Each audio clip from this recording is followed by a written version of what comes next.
আল্লাহ বলেন আমি কাউকে ছেড়ে দেই না, বরং ছাড় দেই, কাউরে ছেড়ে দেই না। যুবক ভাই, রব্বে কারিম বলেন বান্দারে বানাইছি ইবাদতের জন্য, ইবাদত তুইয়া মন গড়া জিন্দেগি চালাস, ছাড় দেই কিন্তু বান্দা ছেড়ে দিব না।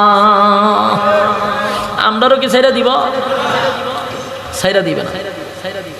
আল্লাহ বলেন ফুজি দিলাম ব্যবসা করার জন্য, ফুজি দিলাম ব্যবসার জন্য। ফুজিটার নাম হলো হায়াত। হায়াতটা কিন্তু একেবারে সীমিত, মুনাফা কিন্তু অসীমের দরকার। কিন্তু যদি মুনাফা অসীম না হয় গো, তাহলে আল্লাহ বলেন বান্দা পরকালের গাটের মধ্যে আটকা পড়ে যাবি। প্রত্যেকটা মানুষের কাছ থেকে রব্বে কারিম আপনি আমার কাছ থেকে হিসাব নিবে। আল্লাহ কয় ছাড় দেই, ছাইরা দেই না। ভালোই জায়গা, ভালো হয়ে যা, আর না হয় ধ্বংস হয়ে যাবে। ইন্নাল ইনসানা লাফি খুসর, ধ্বংস হবি নিশ্চিন্তে থাক। কিন্তু চারটা কর্মসূচি যদি কেউ পালন করে তারা ধ্বংস হবে না।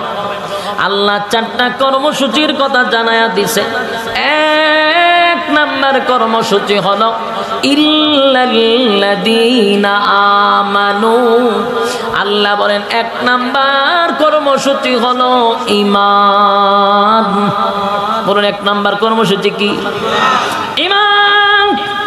এক নাম্বার কর্মসূচি ঈমান। ঈমান আনবো কার উপরে? কথা হয় না। ঈমান আনবো একমাত্র আল্লাহর উপরে। আপনারা প্রশ্ন করবেন হুজুর আমরা যারা বসছি আমরা তো সবাই ঈমানদার, কেউ তার বেঈমান না, সব ঈমানদার। এই ঈমানদারকে আল্লাহ ওয়াজ কইরা কয় ঈমানদার হ। তার কারণ হলো আল্লাহ জানে আমরা যারা বসছি, আমরা যারা চলাফেরা করি, আমরা সুরতে ঈমানদার কিন্তু হাকিকতে আমরা বেঈমান হইয়া বইয়া রইছি। কোন কথা ঈমান যায়, কোন কথা ঈমান আসে আমরা জানি না। সকালে আমরা মুমিন, বিকালে আমরা বেঈমান। হায়রে অনেক মানুষ জানে না ঈমান কারে কয়, এটাও জানে না। ঈমান যে কারে কয় সেটাও জানে না। বাস্তব না বাস্তব? যুবক ভাই, ঈমান বড় মূল্যবান একটা সম্পদ। তাই ঈমানদারকে আল্লাহ ওয়াজ করে ঈমানদার হ। কারণ টুপি, দাড়ি, হ্যাঁ, লম্বা পাঞ্জাবি, এটা দেখলো ঈমানদার হয় না। অনেক ইয়াহুদিরা দেখলে আপনি বুঝবেন যে বড় বড় মাদ্রাসা সেগুলো দিস। ইয়াহুদির বাচ্চারাও দাঁড়িয়ে রাখে, এরাও দেখবেন 200 টাকা টুপি কেন লাগাইতে রাখবে। শয়তানের বাচ্চাগুলি টুপি একটা লাগাইতে রাখে। লেবাস দেখলো কি ইমানদার বলা যাব? হ্যাঁ, কথা দিয়ে কই না।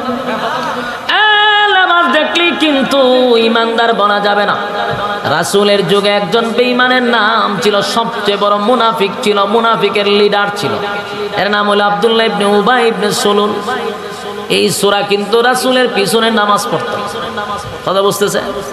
হাবিব কি ভাইয়ার পিছনে নামাজ পড়তো গো, নবীর পিছনে নামাজ পড়তো। নবীর পিছনে, নবীর যেমন দাড়ি হেরো এরম দাড়ি, নবীর যেমন মাথায় টুপি পাগড়ি হেরো পাগড়ি আছে।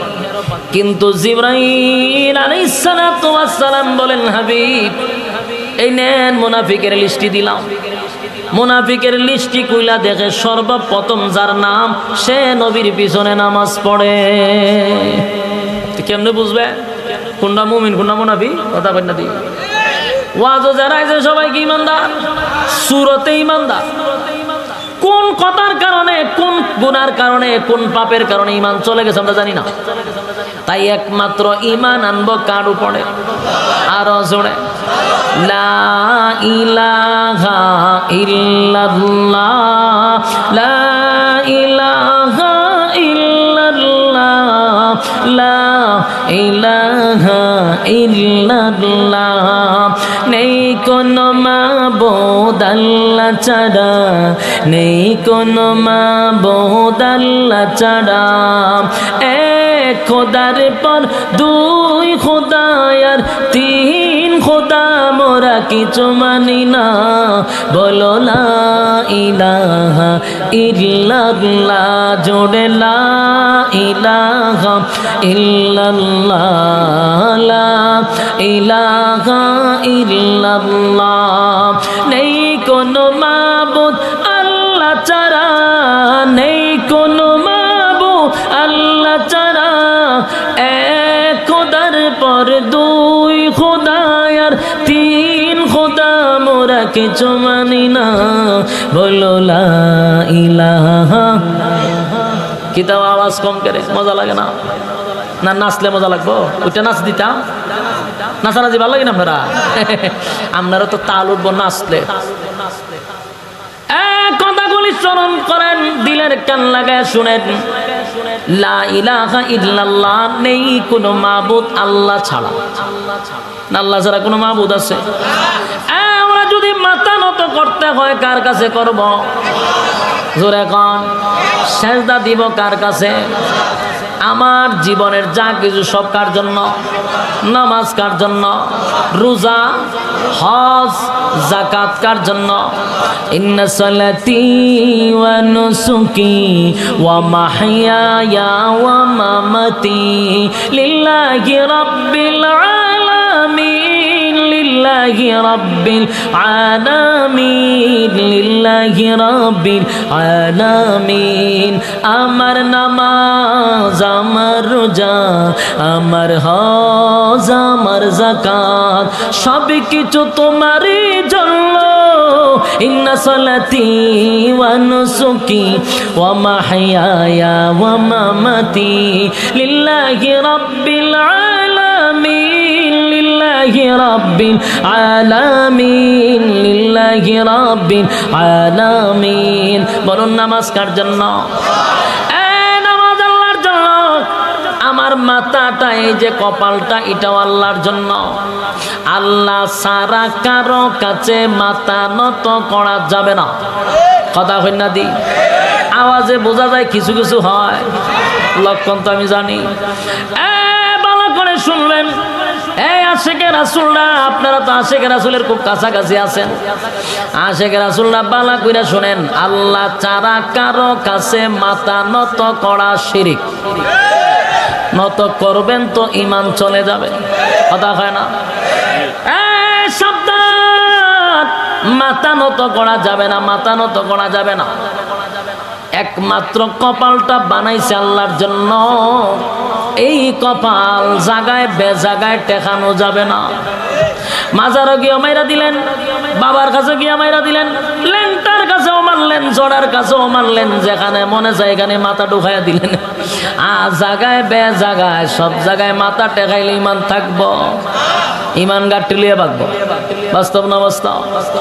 আমি নিজের চোখে দেখছি, এই জন্য বলি। কেল্লাসার মাজারও আমি অনেকবার গেছি, একবার না অনেকবার গেছি। তবেন কেমনে? আমি ওর সময় আসাদ করতাম, 2 দিন পরে পরে বিশুদ্ধ বাড়াইলে বাল্লা দিয়ে দৌড় দিতাম। ছোট মানুষ তো সময় বিশুদ্ধ বাড়াইলে আবির সপ্তাহ থেকে বাড়ি, আর বাল্লা দিয়ে দৌড় দিতাম খরমপুর মাজার। খরমপুর মাজারে গিয়া দেখতাম এই যে সেজদা দেওয়া শুরু হইতো। কদিন আগেও ঘুরেছি আমি, যে সময় মুখ বাইন্দা যায়। আমার যদি চিনে তো উপায় আছে, এখানে গিয়ে সেজদা চলে। ঈমান থাকবো? ঈমান থাকবো নি? আবার কিছু লোকরে দেখি ওই সেজদা মজা দিয়ে এবারে ফিচ্ছায়া বাইরে, মানে সামনাসামনি বাইরে না, কিরে ফিসন দিয়ে বাইরস করে। তো বাবারে ফিস দিয়া যাওয়ান যায় না। এই সময় জুতা দা বাইরাইয়া কপালের সারা মারা ফাড়াইলে আমার দরকার আছে। আল্লাহর রাসূল রে সামনেতে সাহাবায়ে কেরাম আসছে আর গেছে। এই সময় সামনাসামনি কোন সাহাবায়ে গেছে যে হুজুর আল্লাহ রাসূলের ফিস দেওয়ান যেত না? কথা হয় না দি? মদিনা এত বড় রাসূলের রওজা, কোন মানুষ কি ফিস দিয়া যায় না? যায়। সামন দিয়া কেউ যায়নি। হেরা বলে ফিস দিয়া বলে বাবারে ফিস দেওয়ান যেত না। তোর বাবা কি রাসূলের চেয়ে বড় গেছে? পৃথিবীর সবচেয়ে বড় মাজার হলো মদিনা শরীফে, ঠিক কিনা? এরা নিয়ম বাইর করে, এইভাবে মুখ দিয়ে দিয়ে দিয়ে দিয়ে ফিচ্ছে ফিচ্ছে বের হয়। দেখছেন কিনা জানি? আমি দেখছি ফিচ্ছে বের। এর উদ্দেশ্য হলো বাবারে ফিস দেওয়ান যায় না। তোর বাবারে ভালো টানা পড়ছে, ফিস দিয়ে বাড়িতে না গেলে টানা পড়বো নি তোর উপরে? তোরে কি ফিস হিসাবে কইয়া গেছি তা করতে? অনেক মাজারগুলি ছিল, ফিরগুলি ছিল ভালো, অনেক মাজারের অলি আসলি অলি ছিল এরকম, কিন্তু এই ভণ্ডামি কইরা মাজারগুলিরে দিছে ধ্বংস বানায়। কেল্লাসা যতটুক জানি, আমি জানি না, যতটুক শুনছি উনি ভালোই ছিল, নাম হয়েছে কেল্লা, কিন্তু আমরা যে সমস্ত ইজাত গিয়া যা শুরু করছি একবারে নাফাক বানায় তো রাখছে। ওইখানটা সাইডে ফাইডে আহামও চলে, কারণ আখাওরা তো আমার নিজস্ব বক্তবিন্দু আছে, বাড়ি আছে, যাদের স্থানীয় লোক, এদের সাথেও কথা বলছে, ভাই আখাময় আখাম একের এইভাবে বলছো আখাময়। আমি আস্তাক বললে তো তখন ছিলাম না, আরে আরো কত তখন ভাই তার ব্যাঙ্গে কেমন কইতাম আল্লাহর ওলি কি হয়ে গেছে তোরা ইতা করতে, অলিরে নাফাক করছ না তোরা, তোরার উপরে আরো ঠাডা পড়বো। আহা, আমরা অলিদের বিরুদ্ধে না, এই দেশ ইসলাম প্রচার করছে একমাত্র ওলি আল্লাহরা, এটা অস্বীকার করতে পারবেন না আপনি। শাহজালাল এই দেশে আসার পর ইসলাম এর দাওয়াত প্রচার হয়েছে। শাহজালাল তো একদম নিঃসন্দেহে একজন আল্লাহর ওলি, উনি তো এই দেশে আসে না ডাইলে চাইলে খিচুড়ি বানাইবার লেগিয়া, ডাইলে চাইলে খিচুড়ি বানাইবার লাগছে না, মানুষকে দিন শিখানোর জন্য আসছে। উনি কয়ে গেছেন আমি মরলে গাঞ্জা খাইস, কয়ে গেছে সিদ্ধি ছাড়া বাপ উঠে না, সিদ্ধি হেলে বাপ উঠে। যাকে উড়ে আকাশ জুড়ে, যাকে উড়ে আকাশ জুড়ে, দেখতে কি সুন্দর বাবাজি, জালালি খৈতর বাবাজি। কি গান গায় আরে। এখন আমার কথা হলো, এই কপাল খার জন্য কোনোদিন মাজার গেছে দিবে কোনো বাবার দরবার জড়া ল্যাংটার কাছে, যদি কোন বলে প্রমাণ দেন, কয়টা প্রমাণ নেবেন, সব প্রমাণ মোবাইলে রাখিয়া ওয়াজ করি। কারণ কোন সময় যদি প্রমাণ দেন তেরে যেন জুতা দেখা বাড়িতে পারি, এলে প্রমাণ ডাকছি। কত মহিলা কি সেজদা দিতেছে, আমি নিজে দেখছি সেজদা দিতেছে, এরপরে এইভাবে ইতা করে, ইতা করবে। আহা, মুসলমানের ধর্মটারে এরা দিছে 12টা বাজে ইতা করা শুরু করছে। আর এগুলাকে কিছু সাপোর্ট দেয়, কিছু গাঞ্জা খুর মার্কা লোক কিছু সাপোর্ট দেয়, এগুলারে। আল্লাহ তাদেরকে হেদায়েত দান করুক, আমিন। আমি আবারও বলছি, আমরা অলির বিরুদ্ধে নয়, আমরা তোদের ভণ্ডামির বিরুদ্ধে। তারা যে ভণ্ডামি কলাস, এই ভণ্ডামির বিরুদ্ধে আমরা। কোন অলিরা কইয়া গেছে না হাম কুহাম করতে, তোরা খরচ করে মাজার গুলিরে বানাইছে পুরো একটা ব্যবসা, পুরা ব্যবসা। বাস্তব না বাস্তব? পুরা ব্যবসা বানাইছে। আপনারা অনেকে রাগ করতেছেন কারণ এইগুলার বক্ত আপনারা আমি জানি, কিন্তু আমার যুক্তি দিয়া বুঝান, আমার যুক্তি দিয়া বুঝান। মসজিদও 5 টাকা দিলে এটা মসজিদের উন্নয়নের কাজে লাগবে, মাদ্রাসা দিলে শিক্ষক, মাদ্রাসার টাইলস, মাদ্রাসার বিল্ডিং এর কাজে লাগবে। মাজারে যে আপনি নিয়ে দিছেন কোন কাজে লাগবে? এখন আমার তে শুনেন, মাজারের কিন্তু একটা খাদেম গোষ্ঠী আছে, আসেনি? এই খাদেম গোষ্ঠীগুলা দেখবেন কোটি কোটি টাকার মালিক। আপনি হয়তো সরল মানা মুসলমান 10টা টাকা মাজারে দিচ্ছেন, চিন্তা করছেন যে সোয়াব হইব, দেয় তো সোয়াবের উদ্দেশ্য, কিন্তু টাকা গেছে খাদেমের পকেট।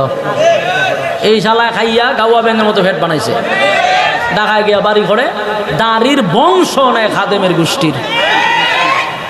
টেকা যে দিলেন, ওলি তো খবর থেকে টেকা ঠান্ডা নিত না, নিব গা নেয় কাটা খাদেমে, নেয় কাটা খাদেম। আরে ভাই আর কেমনে বুঝাইতাম, এর ভর তো আমার বিরোধিতা করে। আমি তো অলির বিরুদ্ধে নয়, খাদেমরা খাওয়াইয়া ফেট গামলা বানাইতেছেন। এখন খাদ্য লই এমনি খাদ্য নিলে ফেট টুকাইয়া বানায়, এমন খাওয়ানি খাওয়াইছে। মসজিদও দেন কাজে লাগবো, মাদ্রাসা দেন কাজে লাগবো, অথবা নিজে 10টা টাকা খান সব হইব। তো নিজের শরীরটা দিচ্ছেন, আরেকবার খাওয়াইতাম কেন আমি? আল্লাহর ওলি যদি খাইতো তাও মনটারে বুঝাইতাম, এটা খা দেবে কথা হয় না। আমার কথা তো বিশ্বাস না করেন, আজকে তো কেল্লাসার দরবারের কাছাকাছি, ওইখানকার মানুষটি জিগায় না রে হইব বলে হয় এটার একটা খাদিম গোষ্ঠী আছে। এই কয়েক বছর পরে পরে একটা ডাক হয়, ডাক হয়নি? এটা কি ব্যবসার জায়গা? মাজার কি ব্যবসার জায়গা? এইটা কইলে একটি সমস্যা, কথা হয় না। আর জায়গায় জায়গায় লাল নিশান উড়াইয়া এই শুরু করে দিছে। বাবারে অলির বিরুদ্ধে না, জায়গায় জায়গায় লাল নিশান কেন উড়ায়? এটা ব্যবসা বানাইছে, খাদেমরা ব্যবসা বানাইছে, কথা এখন ঠিক নেই। ওই দেখা যায় বন্ড বাবার মাজার নামের কারখানা, ওই দেখা যায় বন্ড বাবার মাজার নামের কারখানা,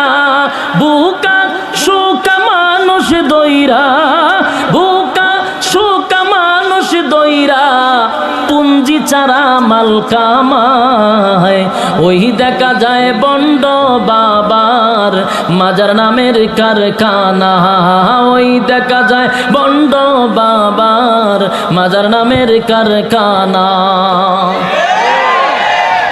আজকের থেকে স্পষ্ট কথা, আমরা কোন অলির বিরুদ্ধে, সব অলিরাই যারা হকের পক্ষে আছে এরা সত্য, বাকি যারা ব্যবসা সুরত ধরছে এদের বিরুদ্ধে। বাস্তব না বাস্তব? সম্মানিত শুধু আজকের পর থেকে আমরা স্পষ্ট, মাথা একমাত্র কার জন্য? সেজদা দিব কার কাছে? আল্লাহর জন্য শুধু মাথা। এই মাথা কোথাও ঠেকাইলেই ঈমান শেষ। আল্লাহ বলেন চারটা কর্মসূচির মধ্যে এক নাম্বার কর্মসূচি হলো ঈমান। ঈমান বলতে আমরা এতক্ষণ বুঝাইছি যে ঈমান কেমনে যায় কেমনে আয়, কথা বুঝাইতে পারছি?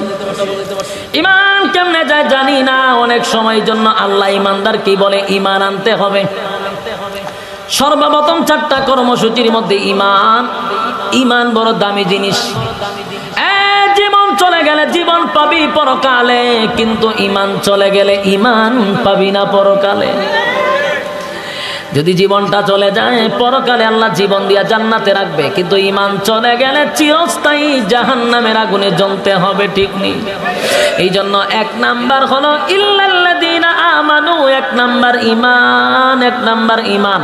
দুই নাম্বার হলো ইল্লাল্লাযীনা আমানু ওয়া আমিলুস সালিহাত, দুই নাম্বার হলো নেক আমল, দুই নাম্বার হলো নেক আমল। বলুন নেক আমলের দরকার আছে নি? কথা হয় না? প্রয়োজন আছে গো। নেক আমলের প্রতিযোগিতার জন্য আল্লাহ দুনিয়ায় পাঠাইছে, কিন্তু আশ্চর্যের ব্যাপার হলো মানুষগুলি এখন গুনাহের প্রতিযোগিতা। যেখানে গুনাহ মানুষ সেখানে যায়, যেখানে নেকি সেখানে যায় না। আল্লাহ না করুক আজকে যদি আমি আশরাফি নাইয়া মমতাজা পাইতো, কিতা বুঝুন? ওই যে বিদ্যুৎ দেবেছে ওই মমতাজা পা, কথা হয় না? ফেরিওয়ালা ফেরিওয়ালা আফা যদি আইতো মানুষ জায়গা দিতে পারতে। হ্যাঁ, 500 টাকার টিকিট দিয়ে আমরা জায়গা পাইতেন না। ওই এলাকার বুড়াটি গেলে সেটটা আমার সামনে রাখিস। বাস্তব না বাস্তব? কিন্তু এখানে মাহফিল মানুষ নাই, কারণ মানুষ গুনাহের প্রতিযোগিতায়। নেকির প্রতিযোগিতায় মানুষ পাওয়া যায় না রে, নেকের প্রতিযোগিতায় মানুষ পাওয়া যায় না।